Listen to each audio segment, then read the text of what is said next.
What's up, what's up, what's up? That's a big smile, Camber. Wow, good mood ka. Duda ako sa meeting yan. Parang napakaraming kalokohang tinatago. Hindi kalokohan kundi mga chika. May tatlo akong ikukwento. Mainit-init pa. With matching evidences. Eto na, so kahapon kasi nakausap ko si Red. Tapos mga vebs, nag-cheat ang girlfriend niya, nakakaloka. Wala nagtatanong. Mama mo. Char. In fairness ha, napakabago ng pambabara mo ha. Parang last 2019 pa yata yan. Wala naman kasi talaga nagtatanong, Camber. Wala naman nagtatanong kung ano ba talaga yung chika mo. Napakadaldal, napakaingay. Wala rin naman nagsabing magsalita ka.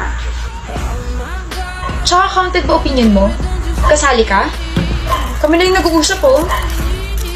Share niya lang naman kasi alam niyang wala kang alam. Look, joke lang.